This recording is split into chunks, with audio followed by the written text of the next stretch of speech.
اهلا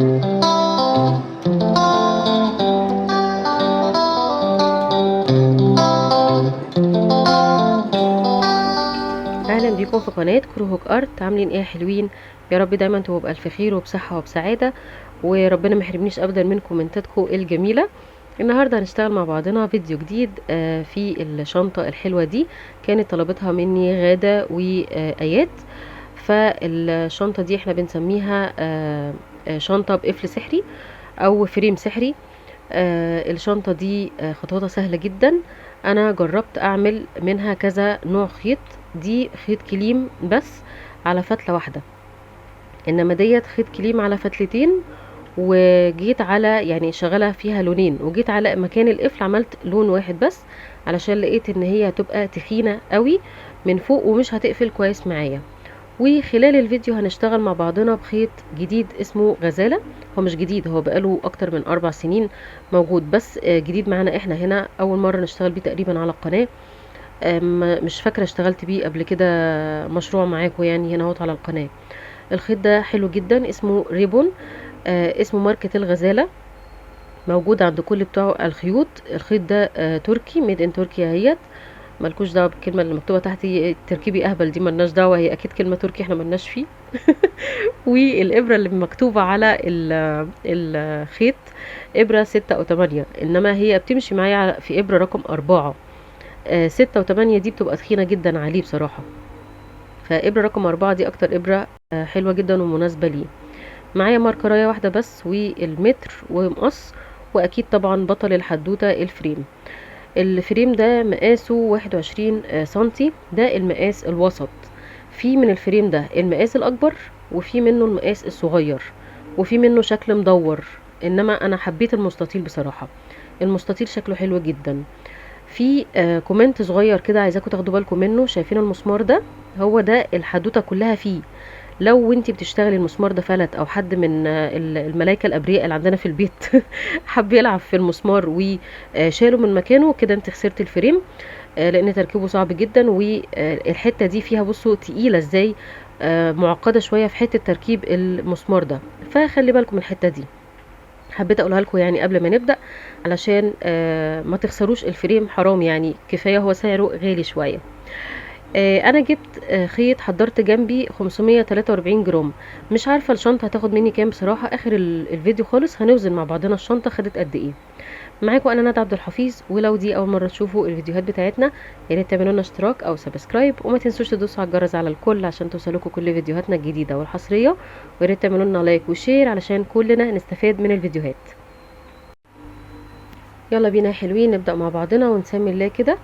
نجيب طرف الخيط والابره، نحط الابره قدام الخيط كده، ونلف نص لفه صغيره. دلوقتي عندنا حلقه وهميه على الابره، ناخد الخيط ونطلع من الحلقه الوهميه دي علشان نعمل عقده البدايه. ودي اول حاجه دايما احنا بنبدا بيها. هنبدا نعمل غرز سلاسل. طبعا اي مبتدئه ممكن تعمل الشنطه دي سهله جدا، ومن المشاريع اللي بتخلص بسرعه، وفي ناس بتعمل منها كميات وبتوردها لناس تبيعها لها. هنبدا نعمل 19 غرزه سلسله، ممكن 19 ممكن 15 ممكن 10 حسب نوع الخيط اللي انتي شغاله بيه. المهم ان هي تكون السلسله بتاعتك جوه الفريم ده، مش اكبر منه. يعني انتي هتفتحي الفريم قصادك كده وتشتغلي عليه، هو ده الدليل بتاعك.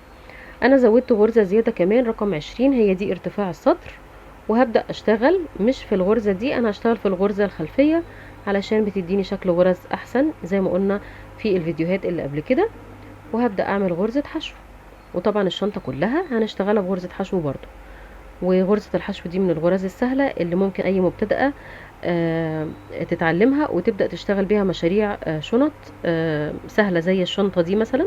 وشنط كتير عملناها عندنا على القناة، ممكن تبقى مشروع حلو لبنات مبتدئين. مبسوطة جدا ان في كذا بنت بعتلي بتقولي انا مبتدئة وعملت الشنطة، منهم غادة حبيبة قلبي يا دودو. الفيديو ده بتاعك انت طبعا، انت اللي طالباه، ويا رب يعني اعرف افيدك خلال الفيديو. تمام، هنبدأ نشتغل في كل غرزة هتقابلنا غرزة حشو لحد لما بنوصل لنص مثلا الغرز كده، وناخد الخيط اللي هو طرف البداية ده وننضفه جوه الغرز. وطبعا هنا احنا بنفنش في الشنطة دي يا بنات، ملناش دعوه بالترند اللي احنا عملناه على القناه ان الشنطه ما فيهاش تفنيش خالص، لا الشنطه دي هنفنش فيها الخيط بتاعنا عادي. هنكمل بقيه الغرز كده، غرز حشو كلها. ده بالنسبه لنا اول سطر. بالنسبه للبنات اللي بتسال على الاسعار، الفريم ده ممكن تلاقوه عند ناس ب110 وممكن ب125، وفي عند التجار ب75 جنيه. طيب خلصت كده اول سطر. هنعمل واحدة سلسلة ارتفاع، هنلف الشغل بتاعنا وهندخل في السلاسل اللي موجودة من ورا دي ونعمل غرز حشو برضو. بصوا هدخل فين تاني؟ في السلسلة ديت ادخل واخد الخيط واطلع، واخد الخيط واطلع من الحلقتين اللي على الابرة. السلاسل اللي ورا دي في الظهر هي دي اللي انا هشتغل فيها، وطبعا بدخل في السلسلتين عادي، مش هختار واحدة وهسيب التانية. هنكمل كده السطر التاني بنفس الطريقة. الفريم دوت عند تجار الجملة اللي بيبيعوا اكسسوارات شنط بالجملة، موجود ب75 جنيه المقاس الوسط، و65 جنيه المقاس الصغير، ومش فاكرة بكام بالظبط المقاس الكبير. فالاسعار متفاوتة من تاجر للتاني. لو تعرفوا توصلوا لتجار جملة يبقى دي حاجة عظيمة، يعني انتوا تبقوا كسبتوا كتير لو هتعملوا مشروع ليكوا يعني.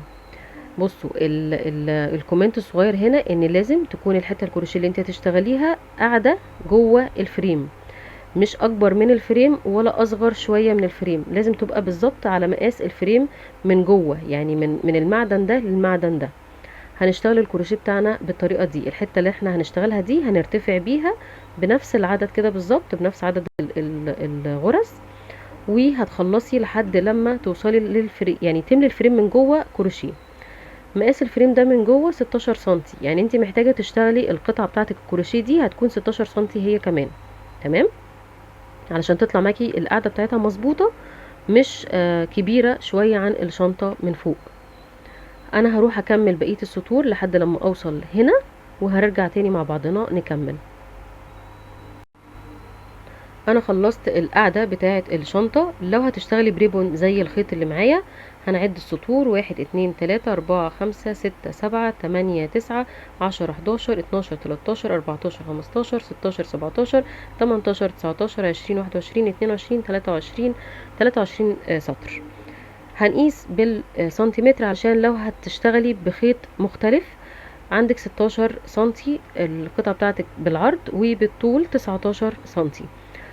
طبعا الشنطة دي ممكن تشتغلي بخيط كليم او سلسلة او مكرمية قطن او المكرمية المصري العادي، يعني اي خيط هيمشي معاكي. هنجيب الفريم وهنحطه فوق القطعة الكروشيه اللي انت اشتغلتيها اللي هي القاعدة. هيكون القطعة الكروشيه اللي انت اشتغلتيها دي متبيتة جوه الفريم، يعني فاهمين يعني ايه؟ يعني الحتة دي جوه الفريم بالظبط، مش كبيرة عنها ولا صغيرة، بالظبط مقاس الفريم. خلاص، طيب نبدأ نكمل بقى. ركزي ايات معايا، خليكي معايا كده مصحصحين، وغادة طبعا وانتوا كلكم. هنعمل واحدة سلسلة. خلاص، هنيجي على اول غرزة دي وندخل فيها ونعمل حشو. الغرزة اللي وراها هنعمل كمان فيها حشو، اللي بعدها برضو هنعمل حشو. هنفضل ماشيين كده بغرز حشو، وفي كل غرزة هتقابلنا من كل سطر احنا عديناه دلوقتي. بصوا هشتغل فين في الغرزة دي. انا عايزة اقفل حوالين القاعدة علشان خاطر هنطلع دلوقتي بالشنطة نفسها، جسم الشنطة نفسه هنطلع بيه. انا هشتغل هنا. بصوا هوريكم دلوقتي بالظبط فين الاماكن اللي هشتغل فيها. في الحتة دي كمان بصوا كده، هنشتغل هنا في الغرزة دي، هندخل فيها، وهنشتغل هنا في الغرزة اللي طالعة دي عاملة زي الجبل الصغير كده، وهنشتغل هنا اهو وهنا اهو. كل سطر هيقابلني هشتغل فيه. انا عندي 23 سطر، يبقى انا عايزة 23 غرزة. اتفقنا كده؟ خلصت كده الجنب الاولاني قفلته. هنعد عدد الغرز برضو عشان نتأكد من العدد مع بعضنا: 1 2 3 4 5 6 7 8 9 10 11 12 13 14 15 16 17 18 19 20 21 22 23 غرزة. زي ما عدينا من شوية كانوا 23 سطر. اتفقنا؟ هعمل واحدة سلسلة ارتفاع وهنقل للجنب التاني وكل غرزة هنا هتقابلك هتشتغلي فيها غرزة حشو واحدة بس. الشنطة مش هيبقى فيها اي تزايد، خلي بالكم الغرز كلها اللي جاية دي كلها تثبيت، فكل غرزة هتقابلك هتشتغلي فيها غرزة حشو واحدة. كده انتي بتقفلي الجنب تاني، هنخلصه وهنرجع تاني برضو مع بعضنا. قفلت كمان الجنب التاني، خلصته كله. طبعا عدد الغرز دلوقتي عندك 19 غرزة في الجنب التاني زي ما بدأنا الغرز بتاعتنا. هنبدأ نعمل في الجنب ده كمان زي ما عملنا في الجنب الأولاني، هنعمل واحدة سلسلة وهننتقل للجنب رقم 3. وكل غرزة هتقابلك من السطور دي هتشتغلي فيها غرزة حشو واحدة بس برضو. شايفين انا بدخل فين؟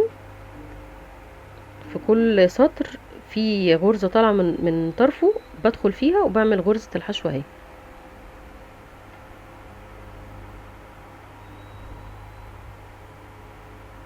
شايفينها؟ تمام كده خلاص. هروح اخلص الجنب الثالث وارجع تاني اوريكم الجنب الرابع كمان هنشتغله. شايفين انا بشاور لكم هندخل في الحتة دي بالظبط. خلصت كده الجنب الثالث، نيجي على الجنب الرابع وهعمل واحدة سلسلة برضو وهنقل للجنب الرابع. اول غرزة هتقابلك اهيت هتدخلي فيها وتعملي غرزة حشو، وطبعا كل غرزة هتقابلنا من الغرز دي برضو هنعمل فيها غرزة حشو واحدة بس.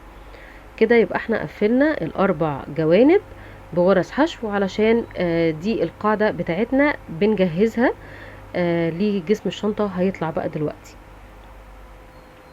جسم الشنطة خلص اهو. سوري، القاعدة القاعدة هي اللي خلصت، وقفلنا الاربع جوانب بتاعة القاعدة. هنجيب ده الفريم ونحطه على القاعدة، هنلاقي الفريم قد القاعدة بالظبط. يعني هنا بصوا مفيش زيادات، بالظبط هتلاقي كل سنتي يعني بالملي، مفيش اي حاجة مختلفة عن الفريم. الفريم مقاس القاعدة هو ده اللي احنا عايزينه.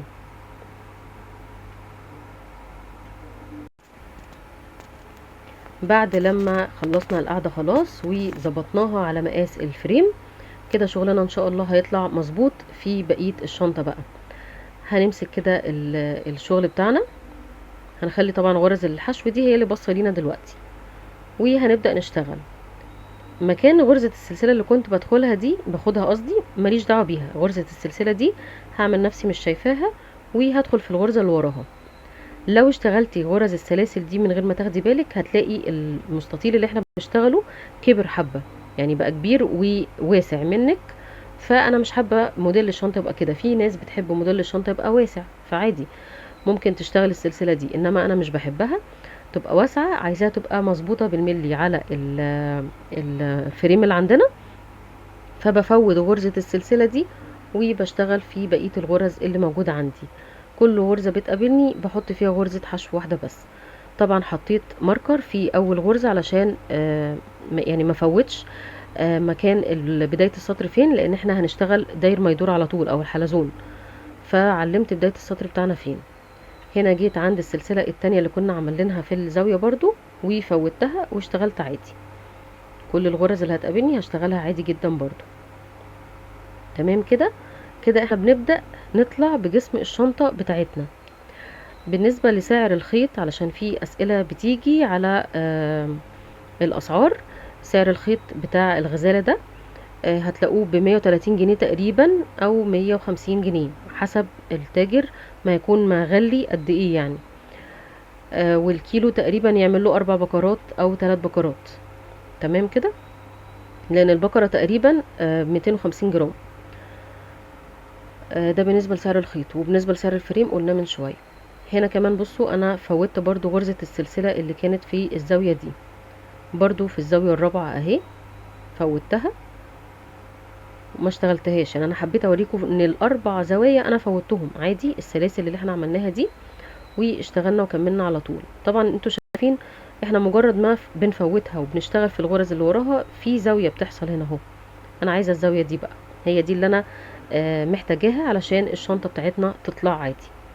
وصلت لبداية السطر، هنشيل الماركر نحط غرزتنا كده، هنبدأ سطر جديد. نرجع الماركر بسرعة علشان الدنيا ما تبقاش سايحة معانا ومش فاهمين احنا بدأنا فين ولا هننتهي فين.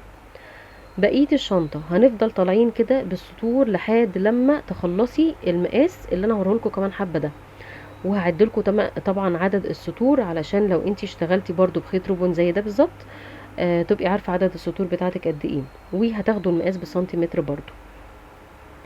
بصوا كده، دي القاعدة وجسم الشنطة بدأ يطلع معانا اهو. هروح اخلص انا بقية الجناب كلها كده ونرجع تاني. بصوا بقى، رجعنا تاني بعد لما خلصنا الشنطة بتاعتنا. بتبقى شكل البوكس كده بالظبط، او شكل السلة او الباسكت، يعني شبه البساكت الكروشيه اللي احنا كنا بنعملها زمان. بتديكي الشكل ده تمام، انت ماشية صح مش ماشية غلط. لو لقيتيها شكلها غريبة كده هي دي صح. هنبدأ نعد ايه السطور بتاعتنا دلوقتي. ده السطر اللي احنا عملناه وقفلنا بيه القاعدة بتاعة الشنطة. هنبدأ نعد 1 2 3 4 5 6 7 8 9 10 11 12 13 14 15 16 17 18 سطر. دول 18 سطر في حالة ان انت هتشتغلي بريبون زي الخيط ده. في حالة ان انت هتشتغلي اي انواع تانية السنتيمتر بتاعنا طالع 16 سنتي. يبقى احنا عملنا ارتفاع الشنطة 16 سنتي. في ناس بتطلب الشنطة صغيرة فممكن تبقى ارتفاعها 12 11 سنتي الارتفاع الصغير ده. فده طبعا حسب ذوق العميلة او ذوق اللي طالبة منك الشنطة، او انت لو انت بتعملي نفسك انت الشنطة يعني. اخر غرزة دي مش بشتغلها حشو، انا بعملها منزلقة. باخد الخيط وبطلع من الخيط الحلقة اللي على الابرة. بس هشيل الماركر مش محتاجاه. واوعي تقص الخيط، احنا هنكمل.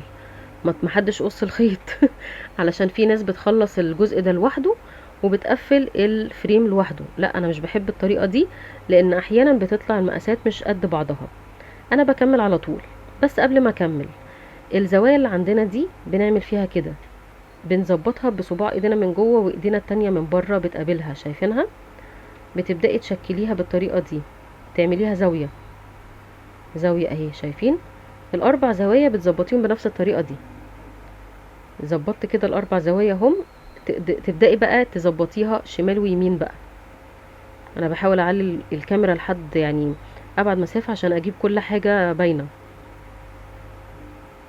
بصوا، بقت شبه البوكس بالظبط. انا عايزة الشكل ده.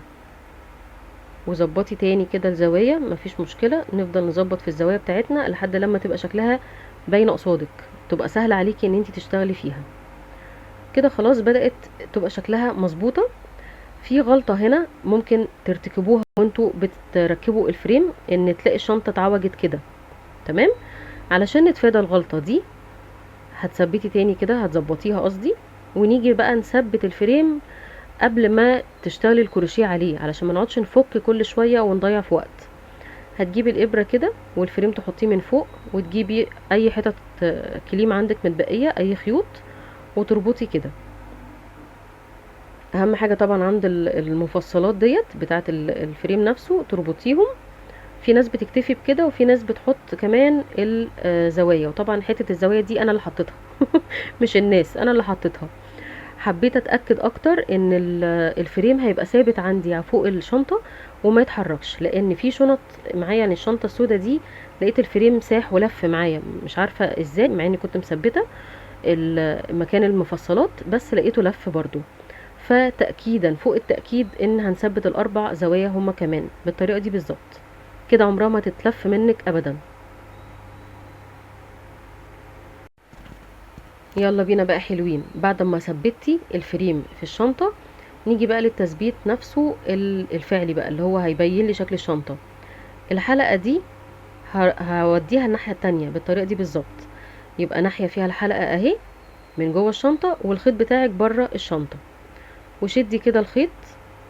انا كان غصب عني شديت جامد جدا في غرزة المنزلقة، فما تشدوهاش بالطريقة دي. خلاص ظبطت الخيط كده، الخيط من جوه اهو، والابرة والحلقة سوري من جوه الشنطة، والابرة والخيط هو اللي من بره. ونبدأ نسحب واحدة واحدة كده، غرزة غرزة، غرزة ورا التانية. هقرب لكم دلوقتي حالا لجوه الشنطة كده عشان تشوفوا احنا بندخل فين. بصوا احنا بندخل هنا، هدخل لكم كده الكاميرا جوه الشنطة علشان تبقى كل حاجة واضحة مع بعضنا.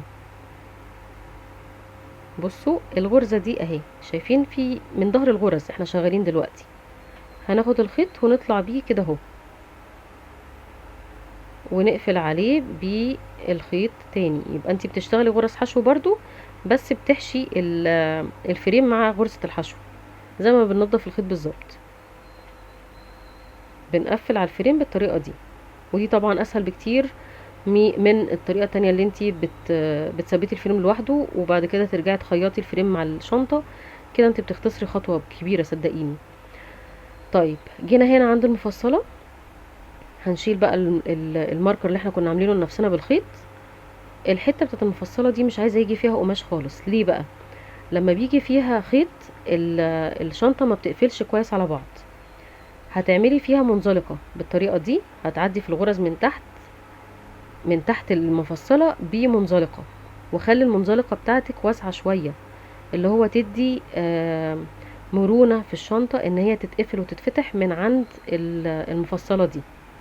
ودي حتة صغيرة مش ناس كتير قالوها في الفيديوهات، يعني لما دورت على فيديوهات كتير للشنطة دي، الخطوة دي بالذات ما بتتقالش. وبتيجوا بعد ما بتطبقوا الشنطة بتلاقوا الشنطة مش راضية تقفل في ناحية الزاوية دي او المفصلة دي.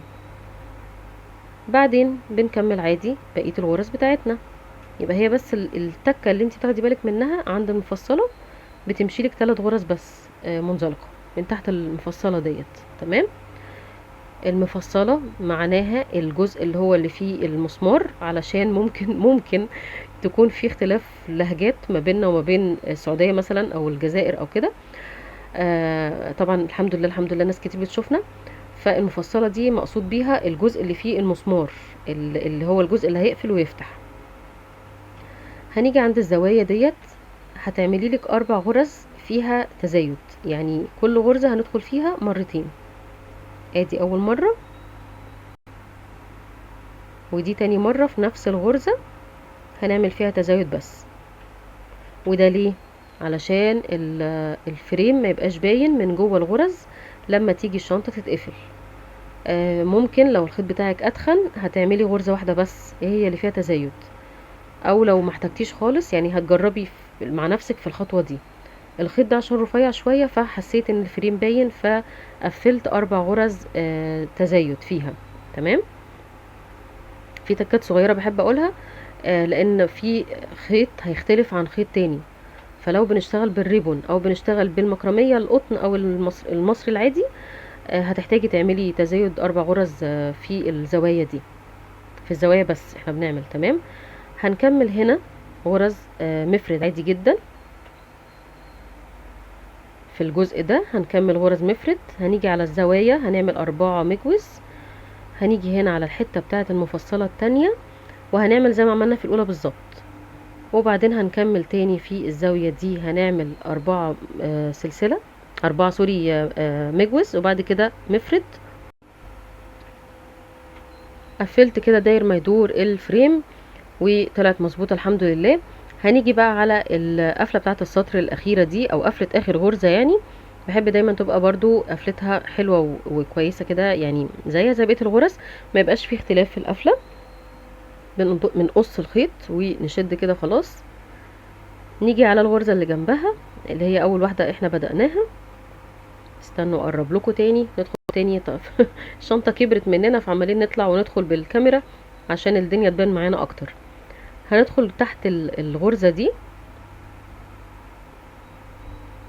ناخد الخيط نعديه الناحية التانية،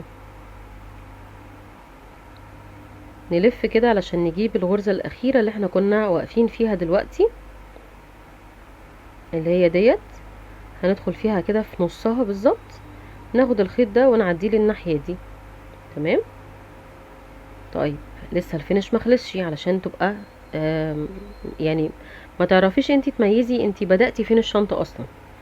هنجيب كده الخيط استنوا هظبط لكم تاني اكتر الكاميرا. تمام كده حلوة. هنجيب بصوا الخيط ده نعدي كده بالابرة من تحت ونشد الفتلة دي لورا كده اهو، ونجيب الخيط تاني من السطر ده وبس. تبدأي بقى تدفني الخيط الصغير ده جوه الغرز بتاعة الحشو كلها لحد لما تداريها، وكده انتي مش هتميزي اصلا انتي بدأتي فين وانتهيتي فين. تمام. بحب دايما التقفيل الدقيق ده، بحب اقوله في الفيديوهات بتاعتنا. وصلنا لاخر الفيديو، بس في تكه صغيره اخيره هقول لكم عليها دلوقتي، ان احنا بعد لما بنخلص بنلف الشغل كده لجوه، السطر اللي احنا اشتغلناه ده بنلفه لجوه بالطريقه دي. في ناس بتسيبه عادي، بس لو بتسيبيه هيعمل فرق بسيط في الشنطه، هتبقى الشنطه مفتوحه سنه بسيطه صغيره كده. انما لما بنلفه جوه بيدي شكل حلو للشنطه، بيدي لها بومبيه كده، وبتخلي القفل بيقفل على بعضه. طبعا بنظبط الجناب بالطريقه دي، بتدخليها لجوه شويه كده، بتعملي لها زي كسره يعني مكان ما هتقفلي الشنطه، ونقفل واحده واحده كده وتروحي قافله وخلاص. بتلاقي بقى الموديل بتاعك التحفه ده طلع معانا. الخيط ده عايزه اقول لكم انه يعني انا جربت الكليم على مفرد وعلى مجوز، وجربت النوع ده. النوع ده احلى بكتير جدا مع الموديل ده اللي هو الريبون. وكنت مجربه قبل كده، هحط لكم الصوره برضو في من ضمن الصور بتاعه الشنطه اخر الفيديو.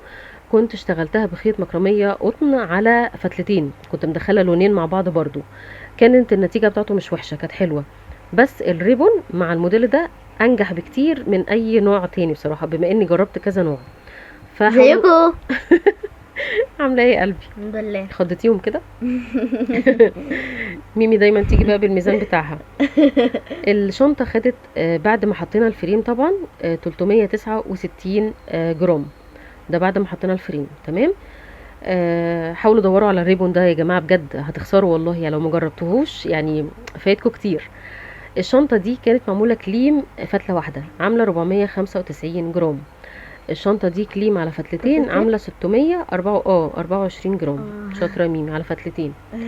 فطبعا الكليم اللي على فتلتين اتقل من الكليم ابو فتله واحده، اتقل من الريبون ده اخف حاجه فيهم. فكده خلاص احنا عملنا الموديل بتاعنا. حتى بصوا في مسكته طري، يعني بصوا هنا الماسكه مختلف عن هنا، يعني لما نيجي نمسك دي بصوا تقيله شويه وناشفه حبتين، مع ان في ناس بتحب الكليم. طبعا اختلاف الاذواق. نعم ممكن اخد واحده؟ حاضر. من عينيا يا روحي. في منه موديل حلو جدا للاطفال على فكره، مدور كده وصغير، مقاسه 15 سنتي بس. فهنزل اجيبه لمريم فعلا بما ان هي حابه الموديل، هجيب لها واعمل لها واحد، وهنركب له سلسله وهنشهيصه كده ان شاء الله. ان شاء الله فيديو برضه بالظبط كده. لا هي ميمي يعني هي قالت قبل ما انا اقول هنعمل ان شاء الله فيديو برضه، وتبقى شنطه للاطفال. حبيت فكره بقى ان انا اعبي جواها حاجات، اوريكم قد ايه هي كبيره وواسعه من جوه. دخلنا طبعا ازازه برفان كبيره، وعلبه النضاره، ومحفظه بتاعت ميمي. طبعا لازم نجيب اي حاجه من ريحه مريومه. وحطينا الموبايل، وطبعا الصن بلوك. اي حاجه بقى عندك حطيها، لسه في طبعا مكان فاضي برضو عادي يعني. بالظبط، لسه في مكان فاضي في الشنطه، فحطوا اي حاجه انتوا نفسكم فيها جوه الشنطه. خيط الريبون يا جماعه لازم تجربوه، يا ريت تجيبوه، وهستنى تعليقاتكم طبعا اخر الفيديو. لايك. ايوه، باي باي.